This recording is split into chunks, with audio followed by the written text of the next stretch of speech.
आपल्या सगळ्यांना माहिती आहे की कालच शिवसेनेचे मुख्य नेते आणि राज्याचे मुख्यमंत्री आदरणीय एकनाथ शिंदे साहेबांनी पत्रकार परिषद घेऊन त्यांची आणि शिवसेनेची भूमिका स्पष्ट केली। आणि ही भूमिका स्पष्ट करत असताना महाराष्ट्रातल्या मतदारांना महायुतीला जे त्यांनी मॅन्डेट दिले त्याबद्दल त्यांनी आभार देखील मानले। आणि सगळ्यात महत्त्वाची गोष्ट की मतदारांचा आणि महाराष्ट्रातल्या जनतेचा आदर करून त्यांनी महायुतीचे जे नेतृत्व करणारे नरेंद्र मोदी साहेब आहेत आणि अमित शहा साहेब आहेत, तो जो निर्णय घेतील तो आम्हाला मान्य राहील अशा पद्धतीची भूमिका, संवेदनशील भूमिका काल माननीय एकनाथ शिंदे साहेबांनी या ठिकाणी मांडली। मला थोडं आपल्याला 5 वर्ष मागे न्यायचं आहे की मागच्या 5 वर्षापूर्वी देखील महायुतीलाच अतिशय चांगलं भरघोस असं बहुमत मिळालेलं होतं। आम्ही सगळे त्या शिवसेनेमध्ये काम करत होतो आणि त्या शिवसेनेमध्ये काम करत असताना माननीय एकनाथ शिंदे साहेबच भाजपाबरोबर युती होऊन मुख्यमंत्री होतील अशी आमची सगळ्यांची धारणा होती 5 वर्षापूर्वी। परंतु सत्तेसाठी 34 दिवस आम्ही सगळे आमदार हे अनेक ठिकाणी फिरलो। त्याच्यानंतर एकनाथ शिंदे साहेबांच्या नावाच्या जागी पूर्वीच्या शिवसेनेचे पक्षप्रमुख मुख्यमंत्री झाले आणि मुख्यमंत्री होत असताना भाजप आणि शिवसेना जी नॅचरल अलायन्स होती, जी वंदनीय बाळासाहेबांपासून सुरू होती, जी वंदनीय बाळासाहेबांनी कधीही तुटायला दिली नाही, ती युती तुटली आणि धनुष्यबाण आमचा काँग्रेसच्या खांद्याला जाऊन बसला। याच्यानंतर ज्या काही घडामोडी झाल्या त्याच्यावर मला आता काही बोलायचं नाही। त्याच्यानंतर उठाव झाला, एकनाथ शिंदे साहेब त्याच्यामध्ये आमचे पुन्हा एकदा नेते झाले, त्यांनी मुख्यमंत्रीपदाची सूत्र घेतली आणि मुख्यमंत्री म्हणण्यापेक्षा कॉमन मॅन म्हणून त्यांनी कसं काम केलं हे माझ्यापेक्षा तुम्हाला जास्त माहिती आहे, जनतेला देखील जास्त माहिती आहे।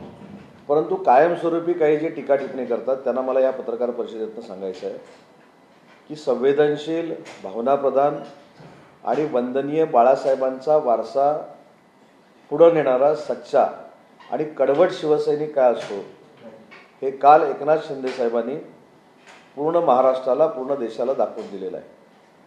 स्वतःच्या सत्तेसाठी, स्वतःच्या पदासाठी जनतेनं दिलेल्या मताचा अनादर करून एखादी वंदनीय बाळासाहेबांच्या विचाराच्या विरोधातली भूमिका ही जशी उबाठाच्या पक्षप्रमुखांनी घेतली तशी न घेता वंदनीय बाळासाहेबांची महायुती ही कायमस्वरूपी टिकली पाहिजे आणि जनतेनं दिलेला जो जनाधार आहे, मताचा आधार आहे, त्याचा सन्मान केला पाहिजे म्हणून एकनाथ शिंदे साहेबांनी जे काल पाऊल उचललं, माझ्यासारख्याला अभिमान आणि गर्व आहे की मी एकनाथ शिंदे साहेबांसोबत काम करतो, त्यांचा एक सहकारी म्हणून काम करतो।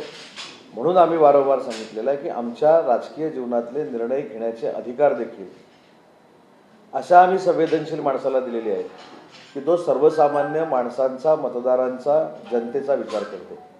आणि म्हणून आज मी माझ्या ट्विटमध्ये देखील सांगितले की आम्हाला अभिमान आहे, आम्हाला गर्व आहे की आम्ही अशा एका सर्वसामान्य नेत्याबरोबर काम करतो, कॉमन मॅनबरोबर काम करतो, जो फक्त आमच्या सुखदुःखामध्ये नाही तर महाराष्ट्रातल्या प्रत्येक घटकाच्या सुखदुःखामध्ये सामील झालेला असतो, सामील झालेला होता।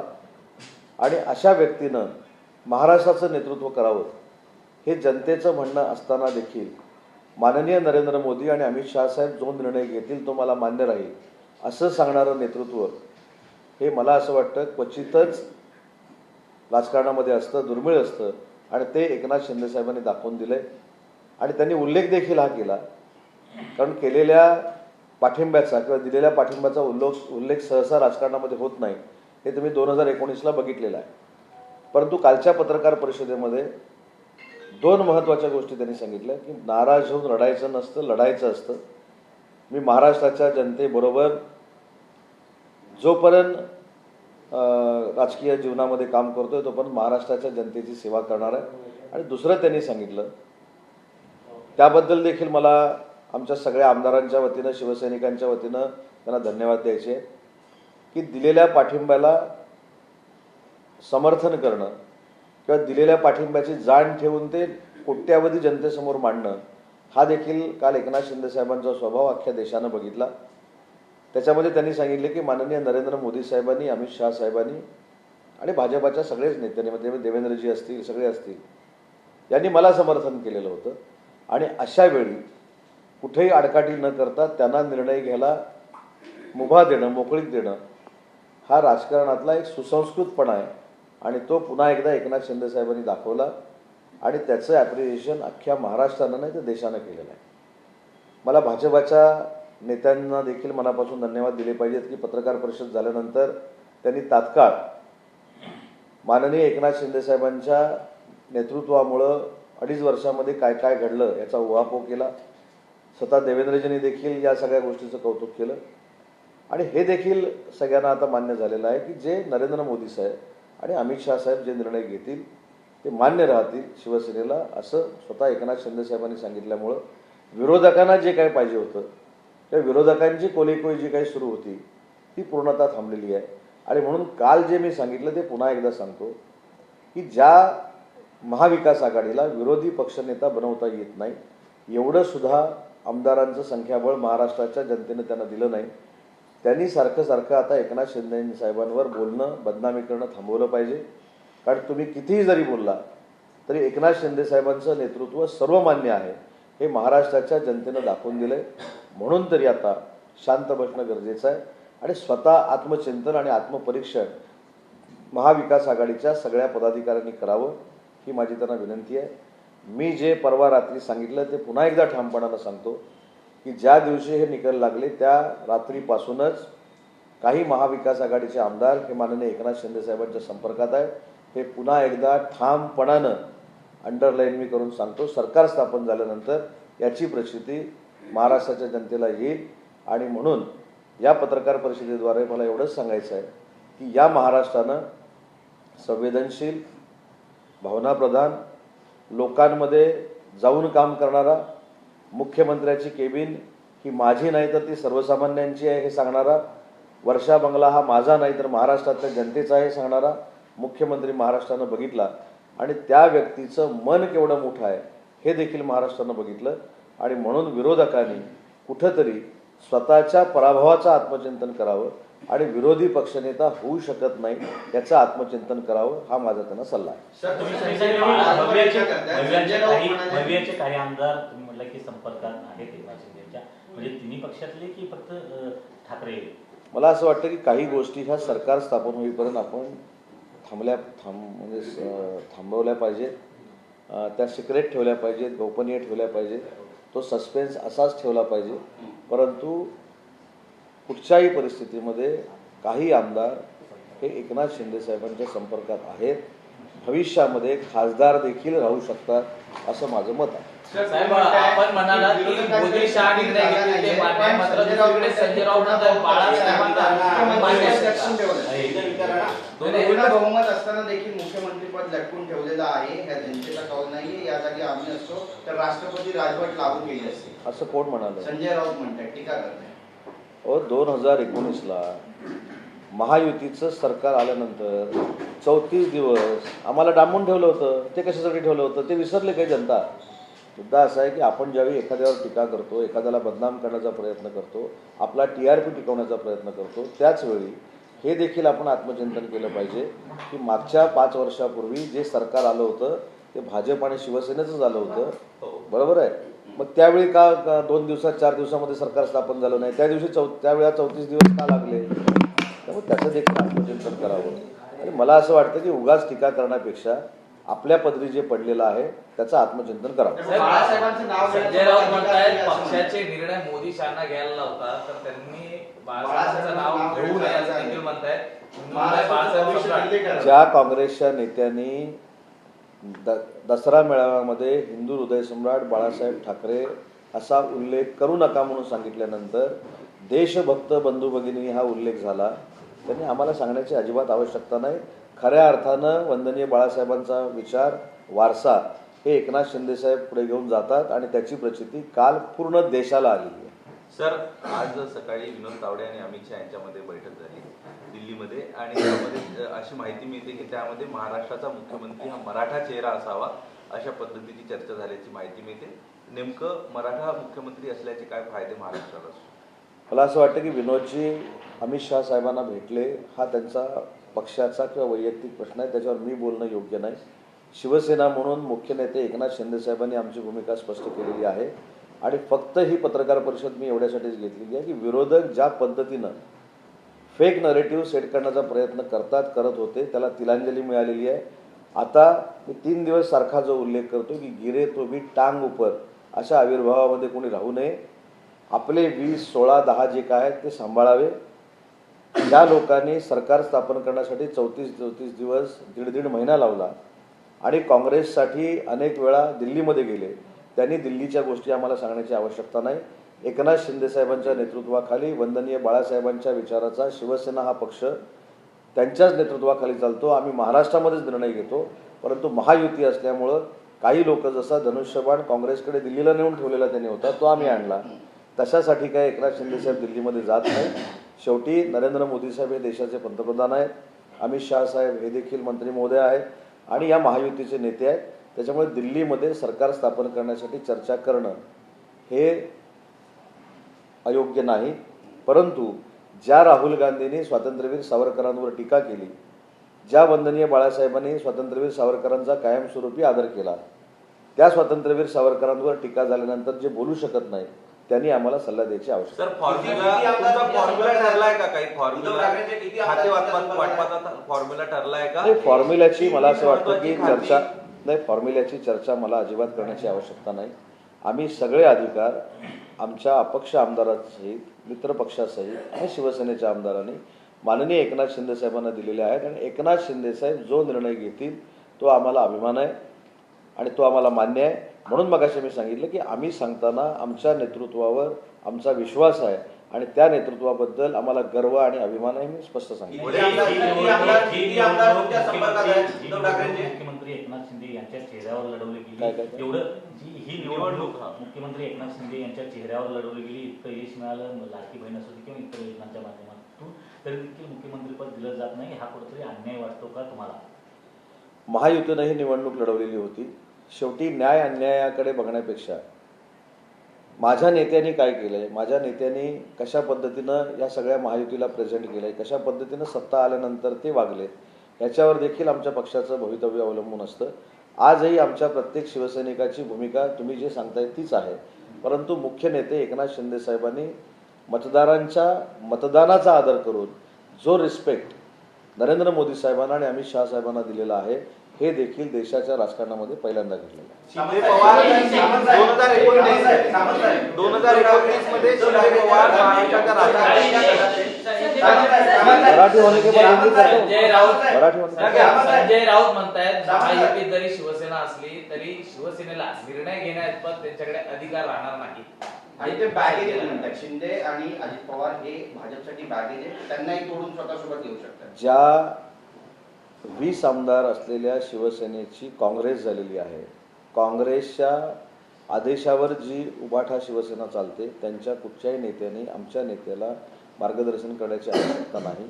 मी जे मगाशी सांगितलं की मी काही खालच्या स्तरावर जाऊन बोलणार नाही, मी हीनपातीवर जाऊन बोलणार नाही, पण माझ्या पक्षाबद्दल, माझ्या नेत्याबद्दल मला अभिमान आहे. माझ्या नेत्यानं जे कर्तृत्व करून दाखवलेलं आहे त्यातलं 2% देखील कोणी केलेलं नाही हे महाराष्ट्राच्या जनतेला माहिती आहे. आणि म्हणून मला असं वाटतं की कुठच्याही परिस्थितीमध्ये सरकार स्थापन करत असताना सन्मानपूर्वकच स्थापन होईल आणि त्याच्यामध्ये माननीय एकनाथ शिंदे साहेबांचा व्हॉइस हा फार मोठा राहील. सामंतसाहेब, तुम्ही म्हणताय की उद्धव ठाकरेचे कार्यकर्ते तुमच्या संपर्कात आहेत, किती आमदार संपर्कात आहेत? मी सांगितलं ना, हा सस्पेन्स थोडे दिवस राहू दे. आहे तेवढं नक्की मी जबाबदारीनं सांगतोय आणि मी तिसऱ्यांदा परत रिपीट करतोय. काल मी शब्दप्रयोग केला होता की अधोरेखित करा, आज सांगितलं अंडरलाईन करा. सरकार स्थापन झाल्यानंतर शिंदे साहेबांच्या जे संपर्कात आहे ते एक एक पुढे येतील. कदाचित खासदार देखील असू शकतात असं माझं मत आहे. मुख्यमंत्रीपदी चर्चेत असल्याचं कळतंय शिवसेनेकडनं, कारण मुख्यमंत्री राहिले एकनाथ शिंदे हे त्या महत्वाच्या भूमिकेत न राहता पक्ष संघटनेकडे जास्त महत्व देणार आहे. आपलं नाव मुख्यमंत्रीपदी चर्चेत. टीव्हीवर काय बातम्या येतात किंवा काय न्यूज येतात त्याच्याशी वैयक्तिक माझा काही संबंध नाही. परंतु मी माझं नेतृत्व एकनाथ शिंदे साहेबांना मानतो. एकनाथ शिंदे साहेबांना आमचे देखील राजकीय निर्णय घ्यायचे अधिकार आम्ही दिलेले आहेत. त्याच्यामुळे अशा टीव्हीवरच्या बातमीला हुरळून जाणारा उदय सामंत नाही. मी एकनाथ शिंदे साहेबांबरोबर होतो आहे, भविष्यात देखील राहणार आहे. माझ्या राजकीय जीवनाचं काय करायचं ह्याचा निर्णय एकनाथ शिंदे साहेब घेतील. अंबादास दानवे म्हणते की शिवसेनेला आता स्वतंत्र लढायला हवं, त्यांनी कुणासोबत जाऊ नये, स्वतंत्र लढायला हवं यापुढे. अंबादास दानवेंचं स्टेटमेंट. मला असं वाटतं की ती पत्रकार परिषद बघा आणि ही पत्रकार परिषद बघा. विरोधी पक्षनेते अंबादास दानवेंनी काही संघटना वाढवण्यासाठी सूचना केल्या. म्हणजे त्यांनी हे रिअलाइज करून घेतलं की ठीक आहे, आम्ही 20 वर आलो, आता 20 वरनं 22 व्हायचं असेल आणि 20 वरनं 15 व्हायचं नसेल तर आपण काय केलं पाहिजे हे विरोधी पक्षनेत्यांनी सांगितलं. मला असं वाटतं की ही पत्रकार परिषद आणि रोज आमच्यावर टीका करणारी पत्रकार परिषद, त्याच्यावर मला टीका करायची नाही, परंतु अंबादास दानवेंनी जे सांगितले त्याचं आत्मचिंतन त्यांच्याच नेत्यांनी करावं ना, माझा हा सल्ला आहे. आणि ज्या पक्षाला एवढी ताकद मिळालेली आहे, जनतेनं स्वीकारलेलं आहे, ज्या नेत्याच्या मागं संवेदना आहेत, महाराष्ट्रातल्या लाडक्या बहिणींच्या असतील, लाडक्या भावांच्या असतील, शेतकऱ्यांच्या असतील, सर्वसामान्य मतदारांच्या असतील, त्या माणसाला तुम्ही किती बदनाम करणार आहात, किती त्रास देणार आहात बोलून बोलून. पण त्यांचं एकनाथ शिंदे साहेबांचं मी मनापासून कौतुक करतो. ते कधीही डळमळले नाही, कधीही त्यांनी त्यांचा बॅलन्स घालवला नाही. असा परिपक्व नेता देशामध्ये घडणं हे आपल्या सगळ्यांचं भाग्य आहे. संजय वडेट्टीवार म्हणतात की 2029च्या निवडणुकीमध्ये भाजपा एकनाथ शिंदे आणि पवार या दोन्ही नेत्यांना राजकीय पटलावरनं बाद करतील, त्यांना संपवतील, कारण भाजपाची गरज संपली आहे. आता कोणाला तरी काहीतरी बोललं तर पाहिजेच. शेवटी त्यांना देखील माहिती आहे की 5 वर्ष आपल्याला नुसतं बोलायचंच आहे, कदाचित इकडे यायचं आहे, काय तर आता मला माहीत नाही नक्की काय होणार आहे ते. परंतु माझं म्हणणं की एवढं सगळं मताधिक्य आणि आमदार आल्यानंतर माझं विजय वडेट्टीवार साहेबांना देखील एक विनंती आहे की तुम्ही किती एखाद्या व्यक्तीला बोलणार आहात, किती एका व्यक्तीचा द्वेष करणार आहात. शेवटी जनतेनं दाखवून दिलं की एकनाथ शिंदे साहेब काय आहेत, देवेंद्रजी फडणवीस काय आहेत आणि अजितदादा काय आहेत.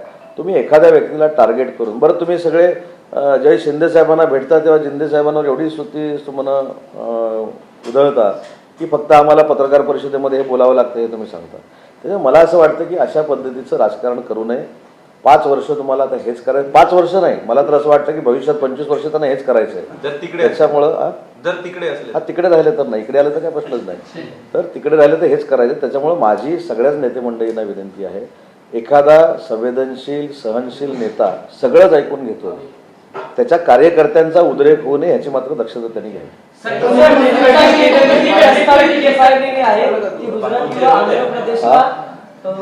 रत्नागिरी प्रस्तावित रिफायनरी आहे ती गुजरात किंवा आंध्र प्रदेशला जे आहे ते करण्याचा निर्णय केंद्र घेते अशी सध्या बातमी येते आणि विरोधक सुद्धा एक पहिली गोष्ट अशी आहे, विरोधक म्हणजे कोण, मला लॉजिक कळत नाही.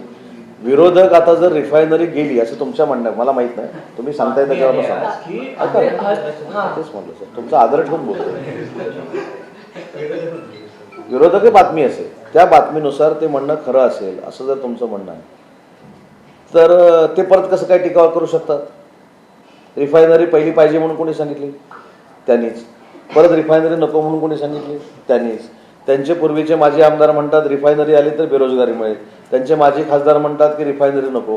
हे सगळं जनतेला माहिती आहे. परंतु रिफायनरीच्या बाबतीत सरकार स्थापन झाल्यानंतर तिथल्या लोकांना जे हवं ते आम्ही नक्की करून देऊ. परंतु रत्नागिरी जिल्ह्यामध्ये 30,000 कोटीचे प्रकल्प आणण्यामध्ये मागच्या सरकारमध्ये आम्ही एकनाथ शिंदे साहेबांच्या नेतृत्वाखाली, देवेंद्रजींच्या आणि अजितदादांच्या नेतृत्वाखाली यशस्वी झालेलो आहोत. माझ्या मतदारसंघातली 450 एकर जागा ही VIT सेमीकंडक्टर प्रकल्पाला दिलेली आहे. त्याचं प्रकल्प 19,550 कोटीचा आणि 30,000 मुलामुलींना रोजगार तिथे मिळणार आहे. त्याच्यानंतर दुसरा 10,000 कोटीचा धीरूभाई अंबानी डिफेन्स क्लस्टर त्या ठिकाणी येतोय, त्याला देखील आम्ही जागा दिलेली आहे. आणि 1,000 कोटीचा निबे डिफेन्स क्लस्टर त्या ठिकाणी येतोय. असे जवळजवळ 31,000 कोटीचे प्रकल्प, कोका कोलाचा 3,500 कोटीचा प्रकल्प, असे रत्नागिरी जिल्ह्यामध्ये जवळजवळ 40,000 कोटीचे प्रकल्प हे ऑलरेडी आलेले आहेत आणि त्याच्यातनं हजारो मुलामुलींना रोजगार मिळणार आहे. रिफायनरीच्या बाबतीमध्ये जी भूमिका आहे, हे खरं तर प्रश्न आम्हाला विचारण्यापेक्षा माझी आपल्याला विनंती आहे की ज्यांनी पहिलं रिफायनरीचं पत्र दिलं की बारसूसारखी जागा असू शकत नाही 13,000 एकर, तिथं काडी देखील उगवत नाही, त्याच्यातनं बेरोजगारी दूर होऊ शकते, त्यांचा अजेंडा ज्यावेळी निघतो त्यावेळी त्या बारसूला ते विरोध करतात. त्याच्यामुळे राजकारणासाठी आपली भूमिका किती वेळा बदलावी हे देखील काही लोकांनी समजून घेतलं पाहिजे. त्याच्यामुळे बारसूच्या बाबतीतला निर्णय हा सरकार स्थापन झाल्यानंतर योग्य तो आम्ही घेऊ. सर, तुम्ही भूमिका बदलण्याचे सांगितलं. संजय राऊत म्हणतायत की फडणवीसांचे शिंदे जे आहेत ते 3 वर्ष ज्युनियर होते, तरी देखील फडणवीसांनी त्यांच्या हाताखाली काम केलं आणि हे खरं यश जे आहे एवढ्या जागा मिळण्याचं हे फडणवीसांचंच आहे, त्यामुळे मुख्यमंत्री पदाचे ते दावेदार असू शकतात. आता या स्टेटमेंटकडे नेमकं कसं पाहता? कारण आपण पाहतोय की जवळीक साधण्याचा कुठेतरी प्रयत्न आहे. नाही नाही, मला असं वाटतं की आम्ही काही शालेय शिक्षणातनं आमदार झालेलो नाही. 8वी 9वी 10वीत आम्ही निवडणुका लढवल्या आणि आमदार झालो. म्हणजे कुठच्या तरी शिक्षकानं सांगायचं तो हुशार आहे आणि हा ढ आहे आणि वाद लावायचे. हे मला असं वाटतं की हे काही नाही. राजकारणामध्ये आमदार जे येतात ते 25 वर्ष पूर्ण झाल्यानंतर राजकारणामध्ये आमदार होतात. त्याच्यामुळे ते काय 12-13 वर्षाचे नसतात. हे जे काय आहे की देवेंद्र फडणवीस साहेबांमुळे सरकार आलं, शिंदे साहेबांमुळे सरकार आलं नाही, हे हे ते शालेय जीवनातले खेळ आहेत. तेव्हा मला असं वाटतं की आमची युती ही अभेद्य आहे आणि अभेद्य युती असल्यामुळं कुठेही असल्या शालेय जीवनातल्या खेळाला थारा आम्ही देणार नाही. आणि मला देखील म्हणून मगाशी मी सांगितलं की एखाद्या व्यक्तीचा किती तुम्ही द्वेष कराल ना, किती द्वेष कराल. म्हणजे सकाळी उठल्यापासून रात्री झोपेपर्यंत त्या माणसाला वाटेल त्या थराला जाऊन बोलायचं, तो देखील माणूस आहे. म्हणून मगाशी मी सांगितलं की ते संयमी आहेत, ते संवेदनशील आहेत, पण त्यांचे शिवसैनिक आक्रमक होतील अशा पद्धतीची त्यांच्या बाबतीतली वैयक्तिक मतं कोणी व्यक्त करू नये, त्या मताचा मी आहे. ज्या शिवसेनेचे निर्णय दिल्लीतून होतात त्यांना बाळासाहेबांचं नाव घ्यायचं अधिकार नाही असं. अरे म्हणजे मागचं काही विसरतात की काय सगळी लोक? आता काँग्रेसचा हायकमांड कुठं आहे? काँग्रेसचा हायकमांड दिल्लीमध्ये आहे. मगाशी ज्याचा मी उल्लेख केला, काँग्रेसच्या 2 नंबरच्या हायकमांड, 1 नंबरचं हायकमांड, 2 नंबरचे असे 2 हायकमांड तिथे आहे. 2 नंबरचं हायकमांड ज्यावेळी महाराष्ट्रातनं गेलं तरी स्वातंत्र्यवीर विदा सावरकरांवर हीन दर्जाची त्यांनी टीका केली. त्या काँग्रेसबरोबर परत मांडीला मांडी लावून बसणं हा खरा वंदनीय बाळासाहेबांच्या विचाराचा अपमान आहे. त्याच्यामुळे ज्यांनी सावरकरांचा अपमान केला, ज्यांनी वंदनीय बाळासाहेबांवर वाटेल त्या थराला जाऊन टीका केली, ज्यांनी उबाठाच्या पक्षप्रमुखांनी काँग्रेसवर एकेकाळ त्याच्यावर टीका केली, तर तुम्ही तुमचं आपापसातलं बघा ना. मी मगाशी देखील सांगितलं की नरेंद्र मोदी साहेब हे देशाचे पंतप्रधान आहेत. अमित शहा साहेब केंद्रामध्ये काम करतात. त्यांच्या नेतृत्वाखाली महायुती चालते, NDA चालते. NDA मध्ये देखील आम्ही सामील आहोत. त्याच्यामुळे दिल्लीमध्ये जाऊन राजकीय आम्ही निर्णय घेतले, त्याच्यामध्ये पोटदुखी असण्याचं काही कारण नाही. पण या प्रश्नाचं उत्तर मिळालं पाहिजे की ज्या दिल्लीच्या हायकमांडनं स्वातंत्र्यवीर सावरकरांवर टोकाची टीका केली त्याच्याबाबतली भूमिका पुढच्या 24 तासात जाहीर करावी.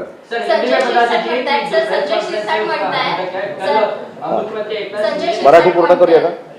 संजय शिरसाट म्हणाले की उपमुख्यमंत्री एकनाथ शिंदे हे उपमुख्यमंत्री पद घेणार नाहीत असं माझं म्हणणं आहे, असं त्यांनी सकाळी विधान केलेलं आहे. यावर काय? मी मगाशीच सांगितलं की या संदर्भामध्ये मला कसलंही वक्तव्य करायचं नाही. नेत्याला एकदा अधिकार दिल्यानंतर आमचा आग्रह आहे ना, मी आजही सांगतो की अमित शहा साहेब, नरेंद्र मोदी साहेबांशी चर्चा करतील, जो काय निर्णय घेतील, पण आमचं सगळ्यांचं नेतृत्व हे एकनाथ शिंदे साहेबच आहेत आणि तेच करतील. श्रीकांत शिंदेची भावनिक पोस्ट आली आहे एकत्रितच मुख्यमंत्री पदासंदर्भात. तर एकनाथ शिंदेनी काल पत्रकार परिषद देऊन जी भूमिका जाहीर केली, तो मुख्यमंत्री पदावरचा दावा सोडणं असं समजायचं का? त्याच्यामध्ये दावा सोडणं असं होतं असं मला वाटत नाही. त्यांनी रिस्पेक्टफुली सांगितलं की मोदी साहेबांना आणि अमित शहा साहेबांना अधिकार दिलेले आहेत. त्या बैठकीची आपण वाट बघू. त्याच्यामुळे मला असं वाटतं ती बैठक आज किंवा उद्या होईल, त्या बैठकीची आपण वाट बघू. परंतु सरकार स्थापन व्हायला 34 दिवस लागणार नाही.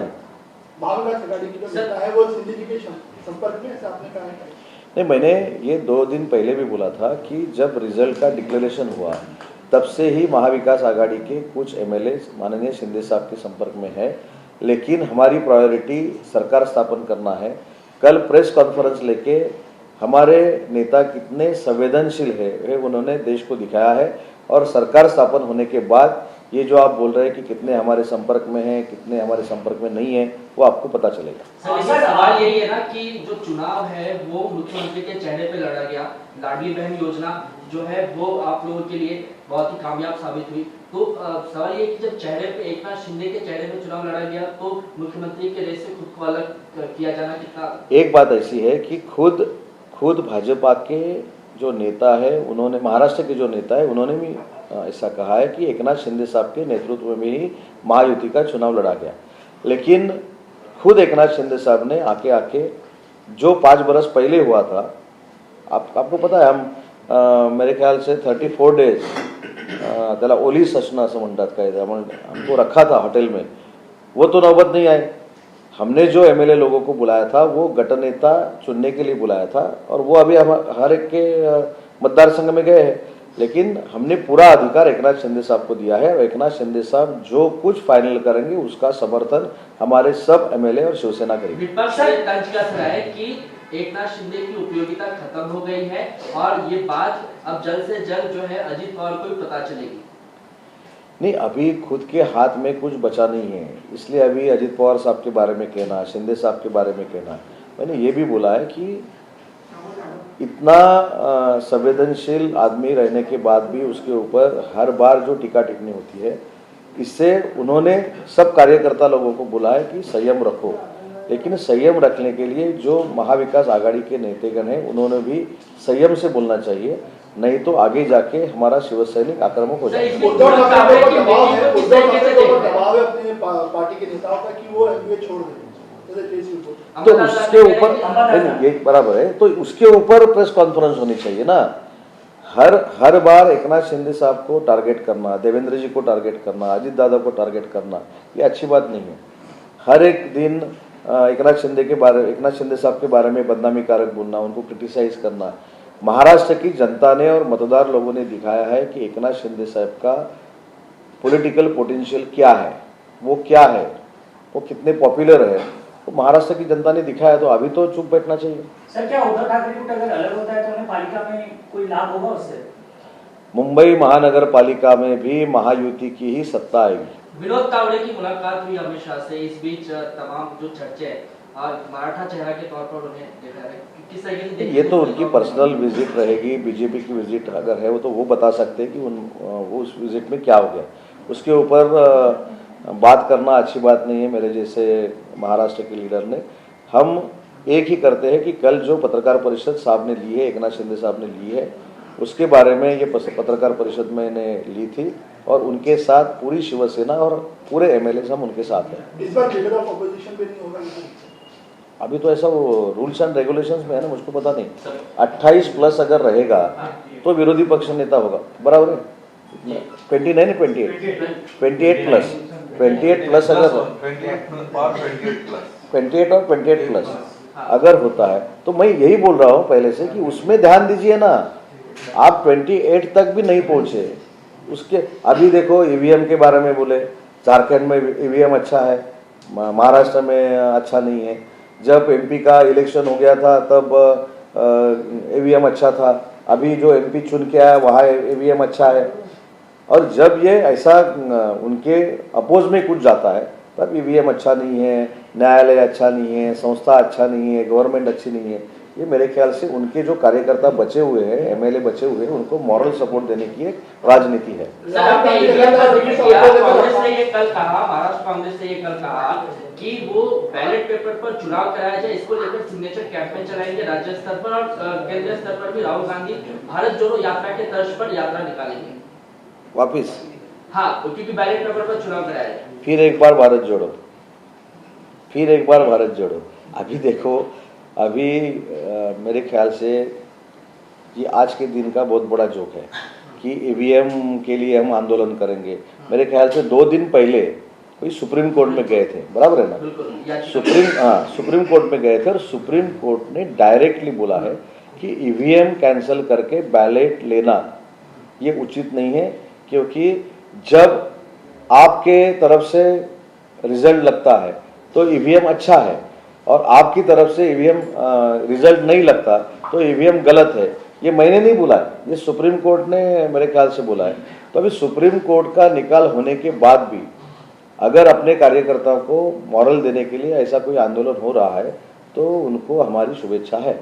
सर, दिल्ली में तय होना है कि कौन होगा मुख्यमंत्री। क्या डिप्टी सीएम का पोस्ट आप लोगों को मिलता है तो एकनाथ शिंदे जी ही उप मुख्यमंत्री होंगे या कोई और? मैंने पहले भी बोला है कि ये पूरे अधिकार हमने हमारे मुख्य नेता एकनाथ शिंदे साहब को दिए हैं। एकनाथ शिंदे साहब जो फाइनल करेंगे उसका पूरी तरह से 100% समर्थन हमारे एमएलए करेंगे। शपथविधीनंतर काही करेक्ट कार्यक्रमाची शक्यता झाला ना करेक्ट कार्यक्रम आणि आता काय सर, ते जाता जाता मालवणमध्ये बरेचसे कार्यकर्ते जे नवस करणार आहेत भराडी देवीला की संजय राऊतांनी सकाळी पत्रकार परिषद घेऊन असं कोण करणार? सूत्रांकडून माहिती मिळते. त्यापूर्वी रवींद्र चव्हाण तर भराडी देवीला जाऊन आले. भराडी देवीचं पावित्र्य असं आहे की सगळीच मंडळी जातात, मी पण जातो, सगळे जातात. त्याच्यामुळं प्रत्येकाच्या धार्मिक गोष्टीवर आपण चर्चा करावी असं मला वाटत नाही. रवींद्र चव्हाण साहेबांना तिथं जावं असं वाटलं, उद्या मला जावं असं वाटेल, मला शिर्डीला जावं असं वाटेल, मला तुळजाभवानीला जावं असं वाटेल, याच्यावर टीका टिप्पणी होणं योग्य नाही. पण ती पत्रकार परिषद घेऊ नये असं कोण वैभव नाही करणार कोण. थँक्यू.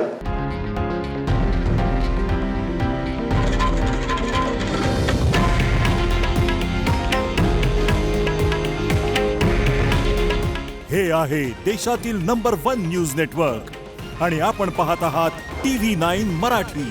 काळजी तुमची, हित महाराष्ट्राचं.